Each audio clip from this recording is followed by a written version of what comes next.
Hello everyone. I will be presenting my progress and future plans for my research on developing a roadmap to identify companies that can benefit from using bimodal freight transport. My name is Daniel van der Merwe. My supervisor is Dr. Hubert van Eden and my co-supervisor is Mr. Zane Simpson. So just some background. Long distance transport in South Africa is dominated by road. This is quite a big problem since it causes high externalities like accidents, high road maintenance costs, CO2 emissions, etc. Ideally, trucks would do the distribution and collection of freight, and the trains would do the long distance leg. South Africa has yet to see a successful bimodal solution. So Railrunner is a company that has seen quite a lot of success in the bimodal freight transport market in North America, and they are currently working on implementing their solution in South Africa. So the way their system works is they have a specialized truck trailer that connects at both ends to these Railrunner bogies that sit on the rail track. This then forms part of a train segment that can be linked together as seen here on the right hand side.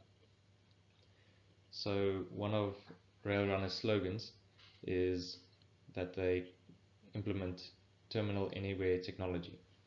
This means that you need very little to set up a terminal. So all you need is a flat piece of concrete and something to move the truck trailers around once they reach the terminal, and then just a forklift to place the bogies on the rail track. What makes these trailers different is that they have extra components that allow them to withstand the forces that it will experience on rail. So just to mention some positives of Railrunner versus traditional bimodal solutions. Firstly, you do not need cranes or expensive equipment to assemble a train. In terms of time, a train with 40 trailers can be assembled in 4 hours, which is relatively quick. Then in terms of security, container doors cannot be opened once the trailer is connected to a Railrunner bogie. So this helps in terms of security. The similar types of technology has been implemented in the United States, in Canada, the United Kingdom, and also recently India, and also a few other countries. The purpose of my research will be to develop a roadmap that will help identify users that can benefit from using this technology. And the roadmap could be used by freight owners or logistics service providers, or anyone that is interested in the implementation.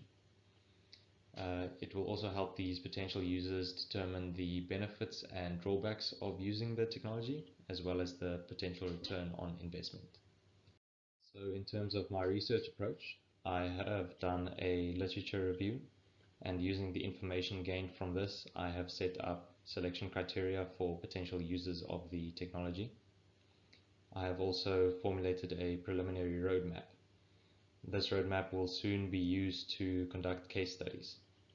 These case studies will then be used to refine and validate the roadmap. Once I see that the roadmap has reached a saturation point and nothing is being added after each case study, I will know that it has been finalized. So just a few conclusions from my literature review. As you can see here, the noteworthy aspects are highlighted in green. So trains usually focus on long distance and high volume transport, while road is more flexible and focuses on door-to-door transport. Railrunner focuses on being the best of both worlds of these two aspects. So train commodities are usually things like bulk, mining, raw materials, fuel, and high-value goods. But the two that I will be focusing on is fast-moving consumer goods and agriculture. This is because of studies that has been done at Stellenbosch universities that show that these two have the highest potential in terms of a shift from road to rail. And then there are just some positives of road to rail. This is the reason that I'm doing my research. And then lastly, the multimodal challenges and the transport criteria I have used to set up selection criteria for potential users, and it has also been used to set up a preliminary decision matrix that I will be explaining later. Moving on to my selection criteria for potential customers.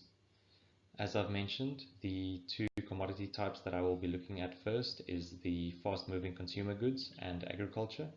And as I do more case studies, more commodity types will become apparent. The distance between origin and destination preferably has to be quite long.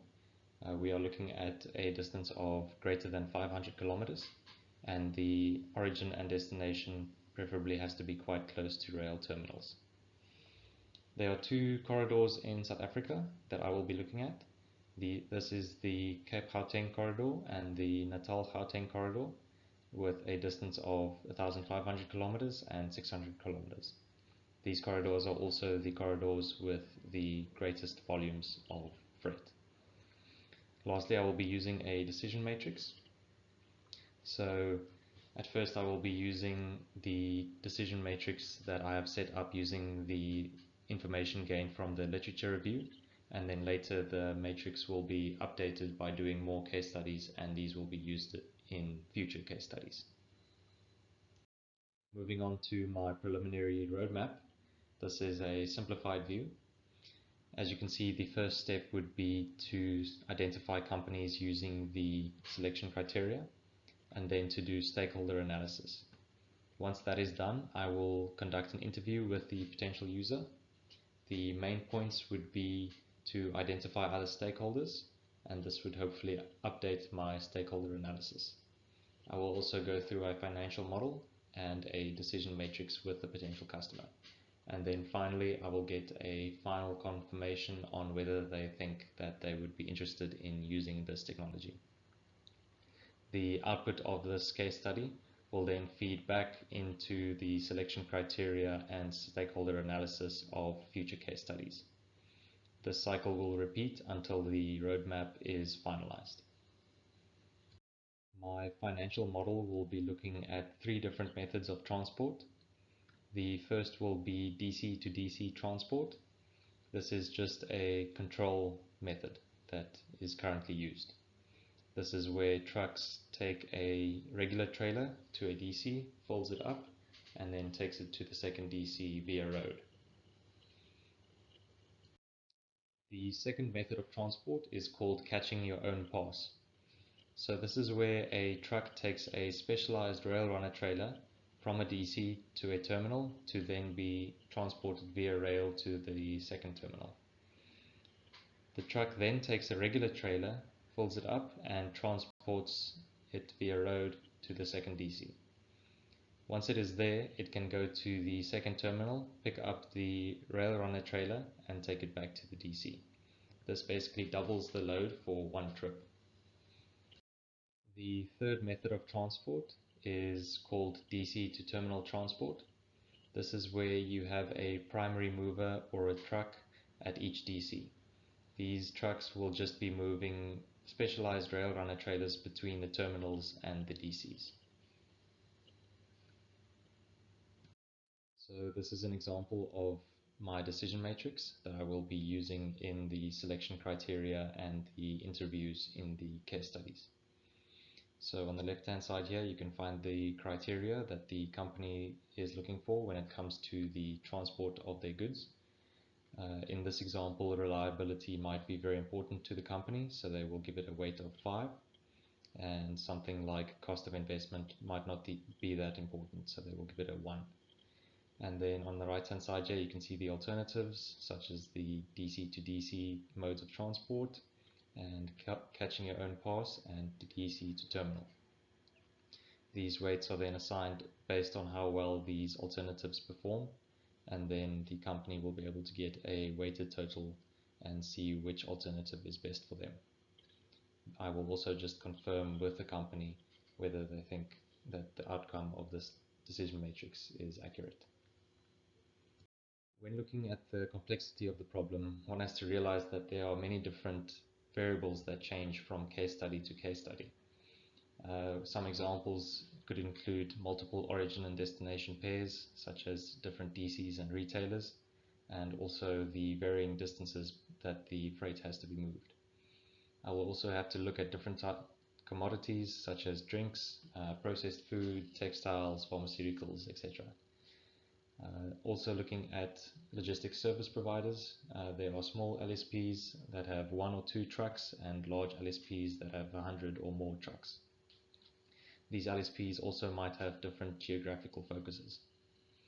I will also have to be looking at vehicle configurations such as 6-axle and 7-axle vehicles and different types of trailers such as box trailers, tippers, refrigerated trailers, etc. So just to show some preliminary results, I used my financial model to compare the 3 different methods of transport for moving 100 tons of freight on the Cape Gauteng corridor. Using the DC to DC method as a control, I could see that there were great reductions for the road kilometers, fuel usage and cost for the 2 different methods where the Railrunner trailers are used, which is the catching your own pass and DC to terminal. So just to speak about the road forward, I have already started on the validation of the financial model. I have spoken to Max Braun, which is one of the leading experts in the industry in South Africa. Soon I will be conducting case studies and the process will start. After each case study, as I've said, the roadmap will be updated and it will also be validated by each case study. Once enough case studies has been conducted, the roadmap will reach a point where no changes or additions are made after each case study. The roadmap will then be finalized. Thank you very much.